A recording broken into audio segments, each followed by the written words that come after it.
നമ്മുടെ ഈമാനിനെ ശക്തമായി ബാധിക്കുകയും ഈമാനിനെ തന്നെ ഫസാദാക്കി കളയുകയും ചെയ്യുന്ന കാര്യമാണ് ഗീബത്ത് പറയുക എന്നുള്ളത്. കാരണം നമുക്കറിയാം, സഹീഹായ ഹദീസിൽ വന്നിട്ടുണ്ട്, അക്മലുൽ മുഅ്മിനീന ഈമാനൻ അഹ്സനുഹും ഖുലുഖാ.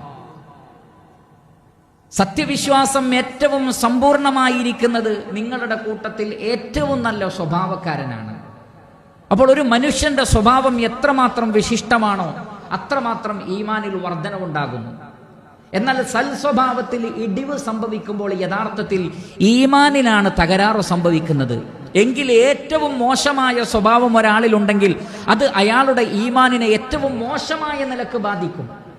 ഒരു നല്ല സ്വഭാവം ഈമാനിനെ പോസിറ്റീവായി ബാധിക്കുമ്പോൾ ഒരു ചീത്ത സ്വഭാവം ഈമാനിനെ നെഗറ്റീവായി ബാധിക്കുന്നു. എങ്കിൽ പരദൂഷണം ഈമാനിനെ മോശമാക്കുന്ന വളരെ പ്രധാനപ്പെട്ട ഒരു കാര്യമാണ്.